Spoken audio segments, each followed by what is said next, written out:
Good morning po. Good morning, Mayor. Mayor, isa po. Good morning, good morning. Sir, good morning. Po, taga Rosario po. Yes po. Magandang umaga po. Ito. Morning, kamusta po? Salamat sa pag-welcome po sa salamat po.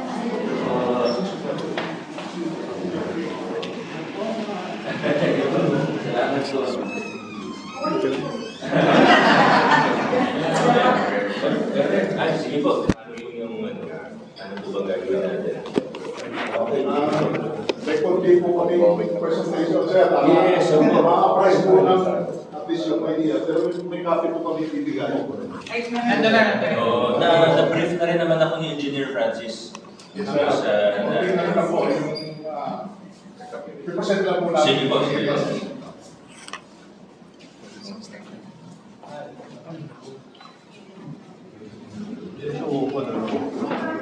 Sa show.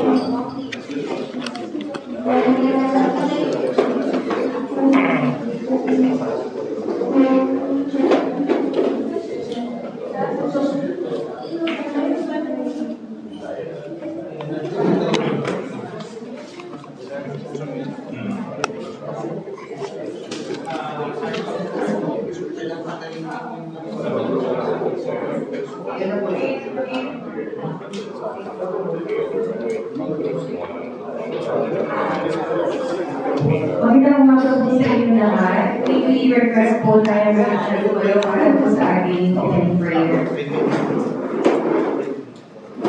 In the name of the Father, and of the Son, and of the Holy Spirit. Gracious God, as we come before you to discuss important matters, we ask for your guidance and wisdom. You are the source of all knowledge and understanding. Therefore, we seek your direction in our decision-making process. Our Father in heaven, who be your name, your kingdom come, your will be done on earth as it is in heaven. Give us this day our daily bread, and forgive us our trespasses, as we forgive those who trespass against us. Lead us not into temptation, but deliver us from evil. In the name of the Father, the Son, and the Holy Spirit. Amen. Pari na po tayo mag-sipo.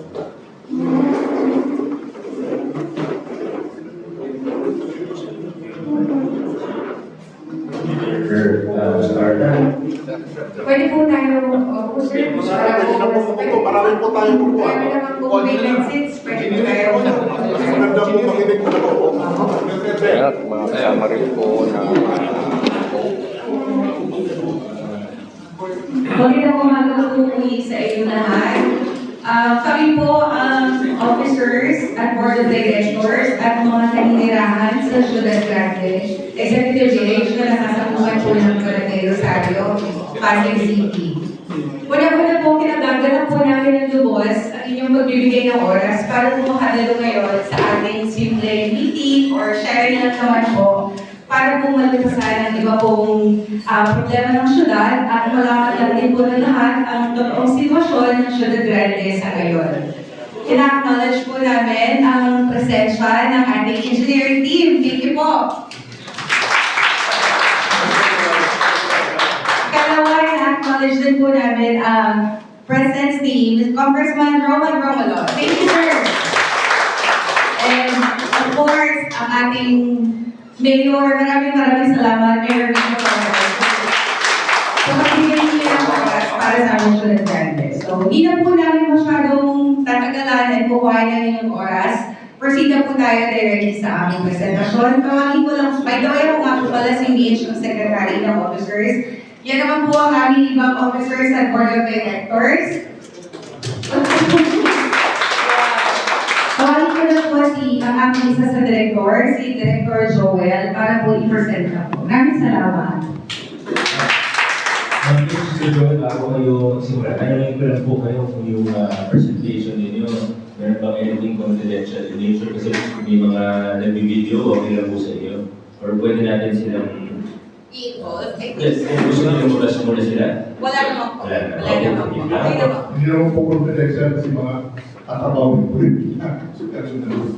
Okay, good morning po ulit. At of course, nagpapasalamat po muli kami Dahil lalo-lalo na kay Congressman Romulo at kay Mayor Vico. Maraming po salamat at ang aking mga magiging na kasama po ni Mayor at ni Congressman.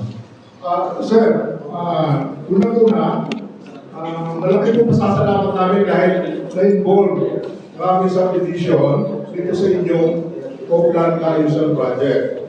So, napakalaking bagay po sa amin yan kasi we identified ilang areas na gusto po sana namin may sama. But anyway, before going that, unang-una gusto ko muna po pasalamatan ulit dahil yung aming drainage dito na ongoing, tapos na po yung phase 1, ongoing po yung phase 2, nadaanan po rin yung kanina.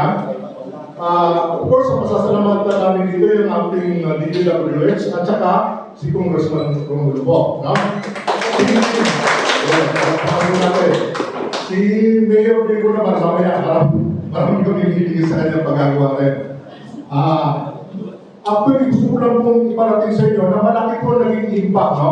Initially, nung project na yun ng drainage, kasi itong nakarap pong typhoon Karin, di ba? Lumaha po.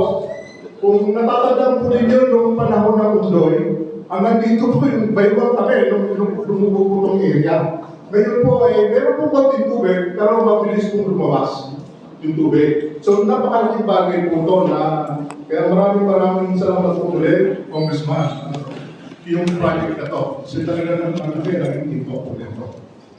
Well, gumawa rin po kami ng mga area assessment in preparation po dito sa program natin ng Oakland Ayusan.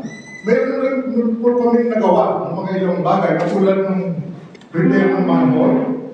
Nagawa na po namin yun. Yung pavement na track pavement na nagawa na rin po namin. Pero may ilang po kami naiwanan na isasuggest po namin may sama sa ating Oakland Ayusan. So simulan po muna dito sa ito po yung Bully Creek. Yung Bully Creek po kasi, ito yung outflow namin ng tubig galing po dito sa division, papunta po doon palabas. So in other words, kung po dumadaan ang lahat ng tubig galing po sa division. So isa pong challenge sa Bully Creek, medyo silted na po, medyo maburak na, kaya yung volume of water, medyo makapaw, nagbabackflow po siya. Nagbabackflow. So in other words, kung bumabaha man kami, pag nakalabas ng tubig, saka lang po nagsusubside yung tubig sa amin ito. So, ang pangalawa po namin request, sana, so gusto ko i-bring up na to, yung alternate namin na daanan ng tubig, papunta po Tigas, through Urbanteca. So, meron po kami proposal, alam na engineer from Gilisel, yung drainage namin outflow, papunta po Tigas. Discuss ko po yan. So, dito po sa Bully Creek, gusto ko lang po dito i-emphasize, sa ngayon, may plan po kasi na simento ito Itong area, ito po yung Bully Creek. Ito po, ang plan na ang gusto po sana namin kaibigan ay mas simento na kasi ang original plan po dito sa isang bike lane and recreation area. Ito po yung area na to. Ito po, kasi ito may lupa yan. So, hindi po po simentado to. And then, ito pong area na to, meron pong informal center dito na nagiging challenge po sa akin dahil meron ng 3 or 4 incidents just itong July na pumasok po sa amin, dinakaw yung mugs, gulong, and then tumawid gulong, papunta po dito sa creek area. Kasi meron po dyan na bahay na isang possible na pinagtatabuhan po nila. So, kailangan po namin, actually, siguro pangalawa na po sa action line po, no? Sir, kung natatandaan nyo, ayun po sa action line. Anyway, the action line po na pumunta na dito, so gusto lang siguro namin na i-reiterate na yung pinaka-produce area na yun, yung action line, tuloy lang po sa kasi meron pong bahay po rin. Nasa natin. Ay, good morning po, sir. Good morning po.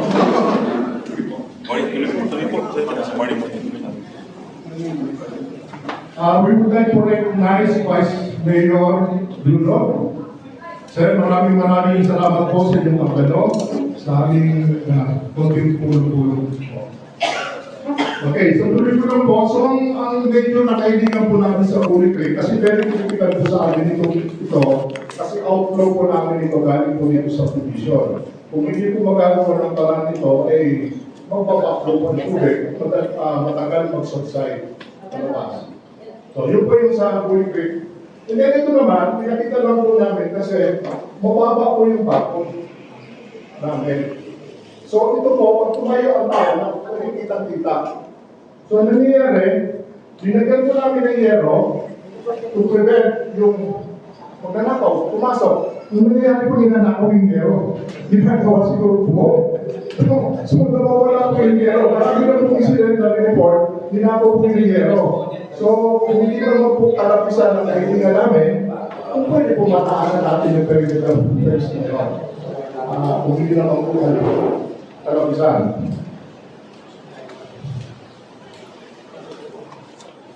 Anyway, may natin naman tayo po na alam. May kami naman po kayo dyan. Tuloy ko na lang po.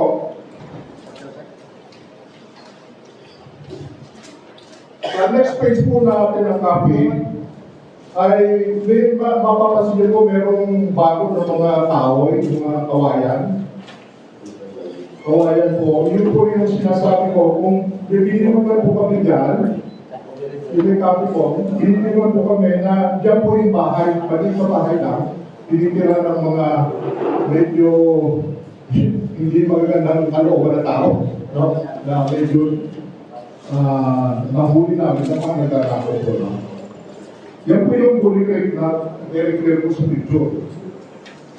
Tapos po, isa po nga po sa namin, yun po sa picture din, meron kayo napansin po crack. Sir, doon sa ano po.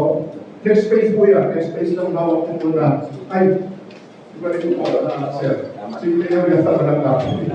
Ibang natin kayo.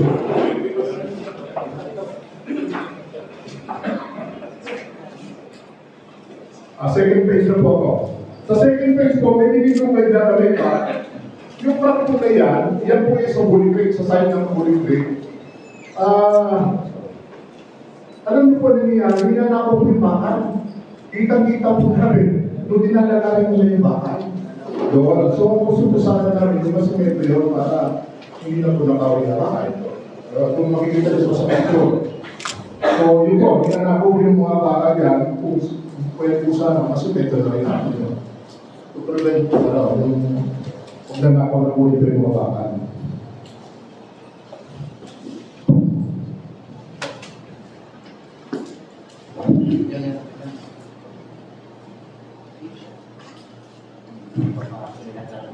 Yung next page naman po,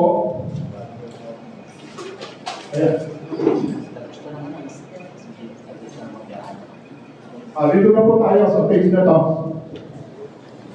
Ito naman po ay mayroong crack. So, hinihiling po namin sana sa mailboard na dinaanan niyo po pagpasok dito sa guardhouse. Actually po yan ay nasbarko na before dahil po sa ulan, medyo natanggal na po yan. Kaya, titusa po sana kami kasama sa project na cement ko na aspartuaro, mas namatipid po yan. Pero po kami idadagdag na sa Venice, no? Hindi namin nalagay sa picture. Sa Venice Street po, meron din ganito.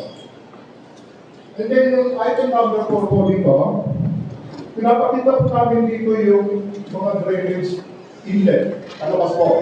Drainage. Ito po may mga butas yan. Ang concern po namin dito, medyo flat na. Kailangan po siguro for immediate, short-term actions. Susunodin po siya para lumabas. Kasi ang nangyayari, mabagal lumabas yung tubig. Mabagal lumabas, no? So kung ito po ay masusunod, yung mga drainage inlet niya palabas, malaking bagay po na mabilis mag-subside sa tubig yung tubig. Ito po, kasama dito. So yan po yung mga, identify naman namin po yung mga strip na yan, na para madali pupuntahan.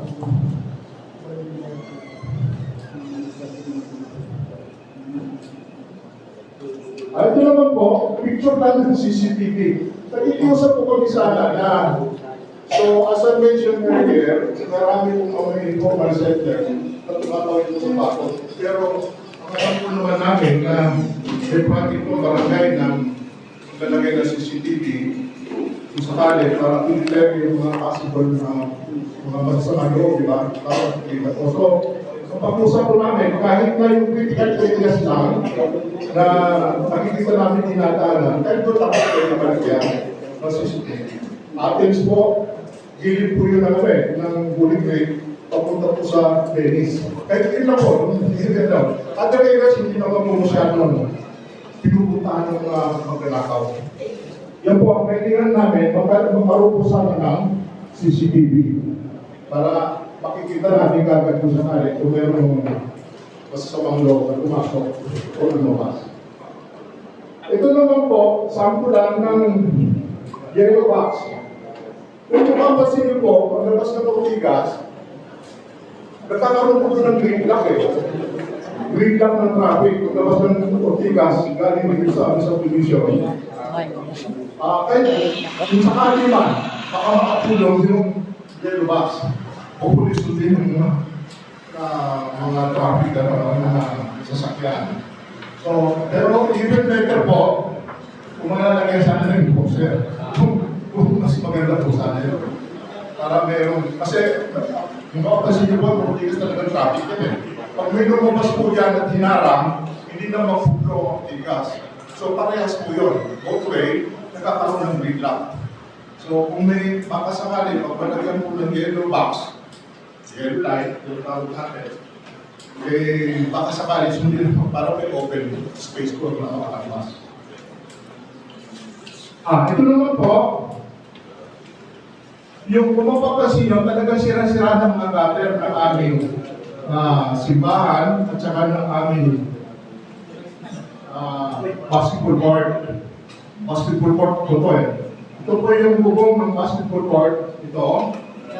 Saka yung simbahan. Medyo sira-sira na po yung mga gutter. Nakikita-kita po naman yun kung sira na talaga po na. No? Pero ito, lalaki yung wasak na. Ito po, wala ng gutter. So, naisip lang po sana namin, may sama sa ating pagkakas sa kanila.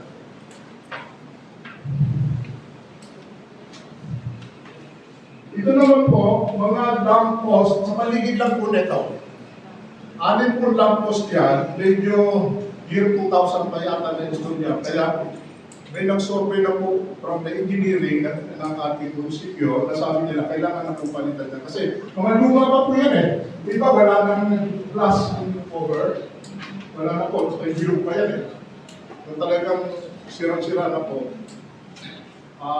Although assessment na po engineering yan, ang proposal nila, mapalitan po. 6 po na nila. So, dito na po yan sa paligid ito. And then ito po, last item, kung lalo na kung may bagyo, yung tree trimming, no? Medyo matrim po natin yung mga puno na sumasayad sa kuryente. Kuryente po, medyo delikado na po ito eh. Na sana, gusto lang sana namin matrim. Ay hindi naman pwede namin gawin ito kasi medyo unsafe sa amin kasi wala kami technical expertise. So, delikado po, di ba? So, well, I don't know kung pwede sa LGU sumirat na ikat po ito. Okay, so, initially, yan po yung aming assessment. Unless may kapapasama, may gusto nila. Pero may ilan pa po ako sanang i-dilig kay ngayon. Lalo na naman po yung issue namin sa Tupaday ka, sir, kung tatanda po ninyo. Matagal na po kami balik-balik po sa office ninyo dito ay hanggang ngayon po ay hindi pa na-resolve. Just to give you an idea, nagkaroon na po ng resolution yan kasi pinasok po namin yung Tupaday ka tungkol sa right of way. Ang naging decision po ng DSOL o Department of Settlement and Human Development, ang sabi nila, kailangan, yun po, inutusan po, ang kumanteka, i-annotate yung right of way namin sa title. So, because of that, at least nagkaroon ng reinforcement yung aming karapatan na talaga officially, perpetual po yun, ay talagang meron po kami right of way. Okay po yun. So, isa po yun sa magandang kahit pa paano, naging namin decision galing po sa decision. Ang ilan na lang po namin sa concern ay yung silence namin kasi marami nang naliligaw ng mga grab, lalamunan eh. Hindi nila alam kung saan sila grounded. Kasi wala pa po hanggang ngayon. Alam ko may agreement na kami noon with 8990, hindi po po napapatupad. Kasi, to tell you honestly, yan po ay existing noon since 1986. Nandiyan na po yan eh. Tinanggal na po so tinanggal po nila yun, yung silence, plus yung aming guardhouse. So meron po kami existing guardhouse yan. Yung hawak ni Mayor na nasa picture yata yung mga guardhouse namin. So yun po, ang mga namin, medyo urgent na kailangan. Plus siguro yung drainage na palabas. Kasi ang tinignan po namin dito, kung sakaling mag-backflow ang tubig, kung Bully Creek, kasi normally kung ang tubig po sa Bully Creek, hindi lang po galing sa amin. Kasama na po yung aling ng bayan. Malaking area po yan, kung hindi na po papunta doon, papunta sa St. Joseph. No? So generally, napupuno po yun. Ang nangyayari, pag puno na siya, nagbabackflow ang tubig sa amin. Hindi naman palabas. Siguro, malaki pong bagay sa amin kung mayroong alternate outflow papunta sa Ortigas. Kasi existing po ng dati yan, pero na po yan. Kailangan ng buhayin na implement po. Siguro, mga ilang pang namin, siguro once na lang, pwede nga yung playground, painting, gano'n, siguro kumain ko na yun. Pwede namin isa wala dun sa pwede na namin. Yun na po, sir, kung ano man. Maraming salamat po, Sir Joel. Unahin ko po yung mga nauna niyo pong nabanggit, Engineer Arda, may copy ba ba nito? Sa iyo lang po. So yung iba naman nito, magagawa ko natin coordinate na lang po sa inyo aming engineering at routing team, ay yung trade rigging, yung request for, mabilis lang naman po yun, dito naman ang sentro natin. Inform ko lang din po kayo na meron pong pending project through DPWH. Ito coordinate na po tayo with the overall DPWH para sa Bully Creek na mag-dredge po sila. And ano ba yung kasama doon sa school? Linear parts. So, papagandahin po yung area ng Bully Creek. Tapos nalalim po yung Bully Creek para magiging times 2 yung depth niya. So, magiging maraming tulong po yan sa atin. I-inform ko lang po kayo. Pero pag magsisimula na siguro, bigyan natin sila ng karagdagang detalye to Engineer Arda po. Yung mga iba naman po, Engineer Arda, basta tinabagaan, asurahin gawin na agad. Kamustahin ko lang din po yung pag-turnover natin ng open spaces and road lots sa LG. Sir, ito po namin common spaces and kalsada na turnover po sa LGU. Okay na po. Yes, okay na po. Ano po yan? Before pa kami take over yung bagong officers, na-take over na, na-donate na po ito ng dating board sa LGU. So, talaga pong ang may hawak po dito ay munisipyo. LG, obviously, magpaguti po. Ngayon po, dun po sa mas malaking issue o sa mas mahirap na issue sa 8990, sa 8990, Ruben Deca. Diba, natandaan niyo naman po nung nag-meeting tayo sa opisina ko. Yung isang meeting natin, kasama sila at through the assistance of Engineer Francis, our building official, ay napag-ugnayan din tayo sa kanila. Yung mga hiningi tayo sa kanila. Yung guardhouse, ano ba, yung signages kasama, diba? Yung pagtapos ng parking building nila, yun walang problema yun, diba? Yung pagtapos ng building, kumayag naman po. congratulations po sa inyo dahil at least meron tayong gateway sack for this decision para sa perpetual right of way. Kaso, in a way, pasama tayo ng konti kasi iwanan tayo ng leverage din sa kanila eh. So, di ko alam ngayon kung anong status. Engineer Francis, baka pwede nyo kami i-update kung anong status sa kanila at sa commitments nila. Honestly, sir, kaya rin po, kaya rin nga po, nung huling nag-usap po tayo, bali third meeting po natin yun. Kaya in-urge ko talaga kayo na pirmahan na yung MOA. Para mapwersa na sila, matali na po sila, wala na silang choice, kundi ibigay yung mga nakasaad po dun sa MOA. Ngayon po, dahil may sinasabi pa po kayo, i-present pa kayo sa akin additional documents na first time yung ipakita sa akin ng third meeting natin. Unfortunately, wala tayong MOA to speak of. Hanggang draft lang yung naging MOA natin dahil hindi pa po kayo pumayag, magpirmahan siya at that time. So, ang lumalabas, hindi sila, as of now, hindi sila obligado na gawin yung mga kahilingan natin. Ito ba yung representative from Urban Negras? Pwede kayo magpakilala, sir? Wait po, wala si Engineer Marquez. Kaya siya ko yung sa pera. So, ayun, kaya talaga sana napirmahan na natin yung MOA para wala na, whether naka-annotate or hindi yung perpetual right of way. Sana yun na yun gagawin nila kung ano yung mga kahilingan natin. Pero anyway, dito na po tayo ngayon. Tanungin natin ang mga urban deca kung ano ba ang commitment nila. Sana, yung mga bagay naman na siguro maliit lang naman. Ilan ang 19,000 units to. Siguro yung hinihingi naman ng Ciudad Grande. Hindi naman halisan siguro yung hinihingi nila. Pakiraso lang naman.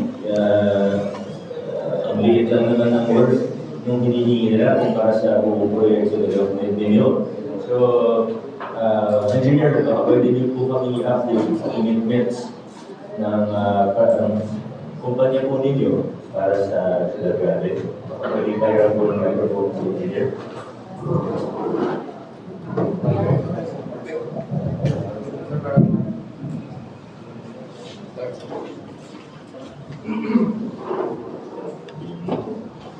Good morning po.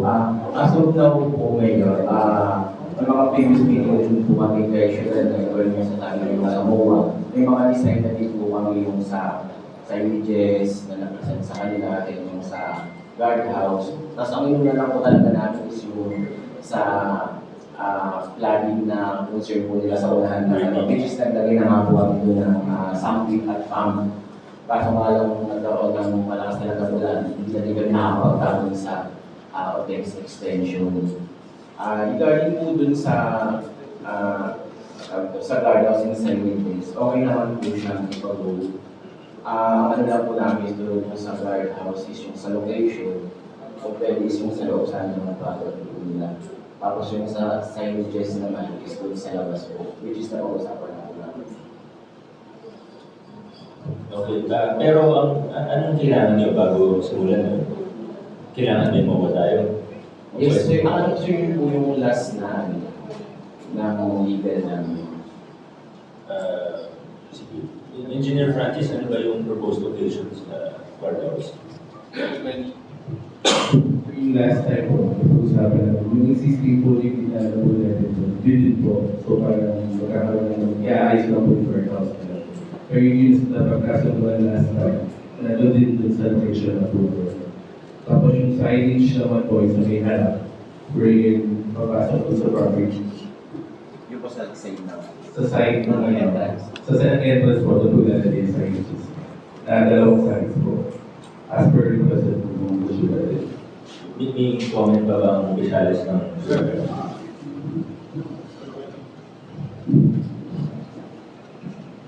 Unang-una sir, salamat po dun sa sinabi nyo. Ang kami naman sir ay willing talaga na magkaroon ng win-win solution. So hindi naman po lahat na nila namin magustuhan. Kasi yun nga, kaya gusto sana po namin, kaya hindi nga namin through engineer opinion at gusto na rin namin makipag-usap po talaga sa kanila ng direkta para right there and then makapag-decision kami. Ang gusto lang po sana namin kung sino yung kanilang decision maker, hindi yung ibang tao ay re-request na para right there and then tapos na po ang usapan. Yun po talaga gusto namin mangyari. Kasi actually yung sinabi niyo po okay na yun eh. Ang isa lang po na hinihiling namin, kumbaga, hindi ko lang po siguro kalabisan. Ito po yung sinasabi namin ng alternate route dun sa kapilang side para kung sakali magkaroon ng heavy traffic. Kasi po yun po, 19,000 units po po na kapag natapos, 22 building. 19,000 units po. So assume na natin isang tao bawat isa doon. Kami ay less than 300. In fact, 258. Less than 1% o about 1% lang po kami. In terms of vehicle, ano? So just imagine, 10% lang po ng 19,000, sabi natin 1,900 vehicle. Eh baka po pag pumilan yun, hindi na kami makalabas. Ganun po katindi ang napuporsi namin ang epekto doon. So, ang hiling po namin, hindi ka lang isa, kasi makikishare lang kami. Kung sakaling mahirapan kami lumapit po sa common right of way natin, kung pwede nyo madaanin lang doon, share with you. Hindi namin ang pinay, makikiraan din kami para at least, kaya ito tayo problem namin. Kasi, hindi naman po namin, reasonable yun. With that, I think we will all sign. Tapos na po usapan namin. Parating naman po yan, kasi nang pusap na kami request, hindi lang naman ang namin eh. Kasi the rest, okay na eh. Mga minor na eh. Okay na kayo sa signage. Okay na kayo sa warehouse. Diba po? Diba? Although kaya namin po hinihiling pa yun, to tell you honestly, marami po kayong violation. Diba? Kasi kung mapapansin nyo, sir, kung mapapansin nyo pagpasok nyo, ang official po talagang width ng kalsada is 16 meters. Napansin nyo ba biglang lumiit? Di ba lumiit? Kaya naging halos 10 or 12 meters na lang yun. So lumiit. So in other words, sige, natin na po yan kasi hindi naman pwedeng ibahin yan kasi post na yan. So natin na kami, pwede kami mag-ikim eh. Basta kung hindi nga sinasabi ko, okay kaya tayo. Kami, ang hinihiling namin ay not too much. Sa palagay namin po hindi too much. Kasi ilan lang naman kami dadaan. Kung sakali, isi-share ko sa amin na talabas na kami ng mga at kasi nilalala na ito. Okay. Yun lang po. Then the rest po, kaya po sa amin. Sige. Ito po, pakirelay doon sa mga superior mo. No? Pero alam ko, si engineer, di naman siya makakapag-decision para sa urban data. Pero siguro sa atin, engineer, close your ears na lang muna. Sa atin, tayo na lang muna. Ang suggestion ko po sa Syudad Grande, huwag na muna natin pag-usapan yung mga rawang right of way. Kunin na muna natin kung ano yung ibibigay sa atin, signages, yung guardhouse. Pirmahan na po natin yung MOA. Yung second right of way, gagawan po natin ng paraan yun. Dahil ito naman po, kung ito turn over din, siguro yung mga right of way natin, yung mga open space, pwede turn over yan sa LGU. Pwede ko pabuksan yan, kahit ayaw nila. So, wala akong sinabi na yan. Hindi yan kasama sa usapan nila. Kaya sabi ko, close your ears. So, tayo lang nakarinig nun, di ba? Eventually, pwede po natin ipagawa yan. Kaya, pirmahan na po natin. I urge you, pirmahan na po natin yung MOA, ibigay nila kung ano yung tamang ibigay nila. Mamaya na natin problemahin yung second right of way. Anyway, hindi pa naman ganun kabigat yung traffic sa ngayon. So we have time. I will not hesitate to use the police power of the state to open up the second right of way at such a time that it is needed. So, problemahin natin yung MOA, pirmahan na po sana natin. Magbukaw nila po sa Syudad Grande. Pag-usapan po namin ngayon, pero pasensya na po, pag senior, may nakakalimutan po eh. Nakalimutan ko lang po yung multi-level basketball court. Parang si Vice yata ang medyo na nato sa amin. Pinatahan na po, pero kasi po pwede yung evacuation center. So hindi lang po yung para sa multi-level, lalagyan na yata ng second floor, basketball court. So pag may person, sana ka, pwede na isabay yun. Hindi po ito siguro tayo. Kaya ako nung nag-usap tayo doon. Yes, sir. priority naman po ng ating lokal na pamahalaan, kasama po ang office po ni Congressman Romulo, ang pagpapagawa po ng mga multi-purpose centers, no, na magagamit din for evacuation purposes. Yes, sir. Yung idea po ninyo na maglagay dito, hindi po problema, sabi ko nga, pwede mo namin gawa ng programa yan at as soon as possible time. Nandito po yung blessing ni Leo, nandito yung blessing ni Congressman. Eh, tatlo na po kami nangangabaw ngayon, magkagawa po. Yes, sir. Sana mapirma nila yung MOA para bumuksan ng Kung sama ko namin sa rin Oo. si Mayor naman sabi na. Engineer Arta, panood daw na lang, nakasort na natin. Kasi po ako nasabi, gawa din na ng program na. Gusto ko ano yung kaya gawin ng DP. Yung DP, gusto ko ano yung pwede naman magtulungan tayo. Pero Sir Joel, katulad ng pag-usapan natin, ayusin natin yung politika natin sa Pasig. Katulad yung pagpagawa ng ganyan, hindi naman kailangan dumaan sa kay Mayor, kay Vice o sa akin.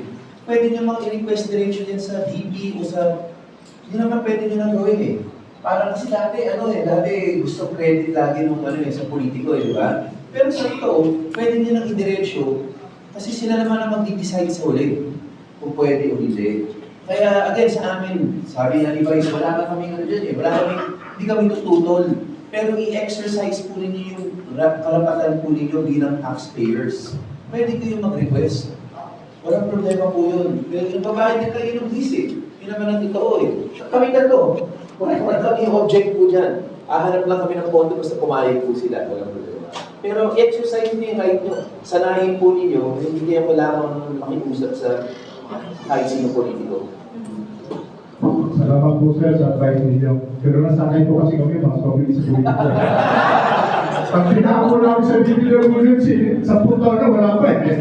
Pasensya na po kayo sa experience po namin. Yes, Sir Joel, ang gagawin na lang po namin, siguro pwede na initially gawa ng program ng engineering natin. Pag-ready na po yung program, tingnan po natin kung gusto gawin ng DPWH, walang problema kung gagawin ng DPWH. Kung hindi naman po, pwede na naman siyang budget ng LGU for next year or perhaps the succeeding year. Pero at least, umuusan, yung sabihin. Kasi may mga sa LGU, hindi ko siya kaya commit next year. So, buti na yung manage ako sa iyo. Kung LGU budget, hindi ko siya kaya commit next year. Mas unahin natin siyempre yung drainage, yung mga ganyan. Yung mga kalsada, rin yung iba prioritize po natin. Sir, kung sakali po pala, by the way, kung mag-meet kami yung before, at mag-decide na kung sa inyo po suggestion, sino po ka po sabi namin? Whom? Si Engineer Arta. Si Engineer? Si Engineer Arta Heroico po ba? Pero po, alam po paano kami speeding po. Kasi nakakaya na rin ninyo eh. Labes na kami hindi talaga. Okay po, salamat po. Kim, may gusto pa kayong iparating pa. Samantalahin na natin, bihira yung ganito occasion. Kasama natin lahat ang people natin dito, mga kasama. Magsalita na kayo, wala na kayo ka.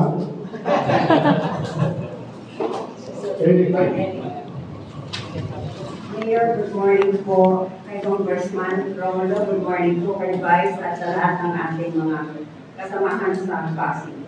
Anyway, ang aking concern lang po, nasa phase 2 project na tayo sa drainage system dito sa Ciudad Grande.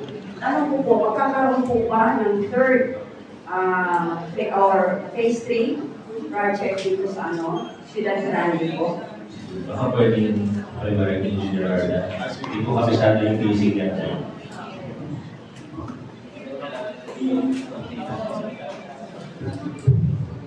Good morning po sa lahat. Dun sa drainage project po, it's initialized by DPWH. Ito po coordinated sa amin. Wala po sila sinasabi sa phase 3, pero kung sakaling hindi po magkaroon, nandiyan naman po ang LGU to make additional drainages for Ciudad Grande. Yun, kanina po nalinawan na ang open spaces at road that's nearby, directed na para sa city. So, nasabihin na rin po tayo ng ating mayor na gawin ng program, drainages, sidewalks, street lights, at pati yung sa surface road. Sa atin nyo na po, coordinated naman po kami sa inyo, anong design ng gusto nyo, especially sa multi-purpose ko. Pupunta po yung engineering ko natin para may pakita rin po. Tsaka sa drainage plan, coordinate na lang po din kami sa DPWH, tapos ilalatag po namin sa inyo yung plano. Ano pa yung mga kailangan din gawin sa inyo. Salamat po. Sir, sa pabala, no? Mayroon talaga pag senior, nakakalimutan ko ba lagi. Gusto ko rin po balita na pumunta po sa amin yung head server, no? Extension. Si project people ni Sir Nicoto. We offer, once a week lang naman po, we offer space, recycle. Basta anytime pwede po silang pumunta dito, bibigyan namin po sila ng pwesto. Yung, by the way, yung hindi nakakala, ito yung health center extension. Pupunta sila dito every week kung anong pangangailangan natin sa health issue. Once a week. So, ino-open natin either sa taas, kaso pag masinyo, mahina na yung ano eh. Baka dito sa baba. Importante, we will offer them face. Kahit sakso, basta pinagawa. And then, hindi na po namin alam, dahil ito po ay, as I mentioned, na-donate na po namin sa LGU, itong area namin. Baka naman pwede po maglagay namin ito yung ano, yung something, makakatulong po sa hobby. Kasi nga po, sir, to be honest, marami na po sir ng mga kasamahan namin na yung mga nakakagulat. Hindi naman natin pwede tigilan kasi sinasabi nila, tutong sila. Wala naman po kami magawa. Deterrent lang po kami. So baka pwede po kaso ng ano, na tutulong sa hobby, kung pwede lang po. Kami naman yan na yung mga konti-konti na aming mga kasama. Okay, anything else para meron po ba kayong instruction?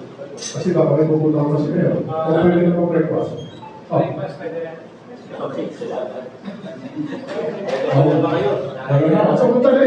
Pagsamantalahan na natin si Sir. Kasi ang concern ko talaga, yung phase 1 project ng drainage system dito sa Ciudad Grande, lalo na ho sa amin. Ang aming bahay is located, sabihin ko na, para alam ko nyo, baka sakaling bumisita kayong banda sa amin. Dito kami sa may Venice, corner Moscow Street. Pero yung drainage system, hanggang doon lang po sa kanto ng Moscow Street. Hindi po nagtuloy-tuloy hanggang doon sa dulo. Ay, sisiguraduhin po natin yan. Opo, sa phase 1 project po yan. I'm referring to the phase 1 project. Hindi po natapos actually. Nung last year, pinakakuan kami nung DPWH engineer, project engineer, I suppose, she is the one. Sabi niya, dito daw sa phase 2 project, isasama na daw po kami. Tutuloy daw po, Mayor, yung aming drainage system dito ko sa dulo papuntang Venice Street. Kaya ang worry ko lang po, just like nung nangyari ng kabagat po, grabe ang tubig sa amin hanggang nagpasita po. Ang taas po. Sige po, sisiguraduhin po natin na matapos. Sana man po, maano po, kasi po yung aming kalsada, dami ng pong lubak-lubak. Because of the stand ng water. Maraming po salamat ngayon. Thank you po. Okay, kung wala nang katanungan kayo, kapag natin si Congressman, Romulo, si Sir Vico, and si Sir Vice. Pwede po, meron kaming hinandang konting luto na may itlog. Sir, baka naman pwede tikman niyo yung aming pagkain, ano. Bago kayo umalis, everybody's not correct for food. Thank you, thank you. Sir, thank you kayo.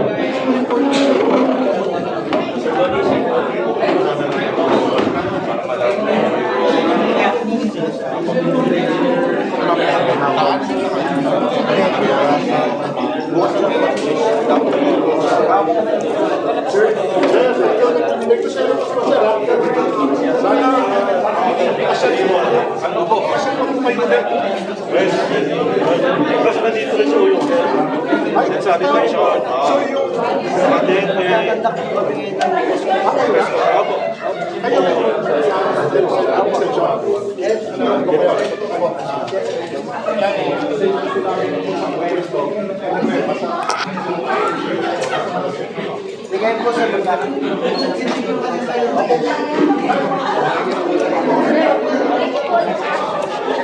Buti nakaabot po ako, sir. Opo.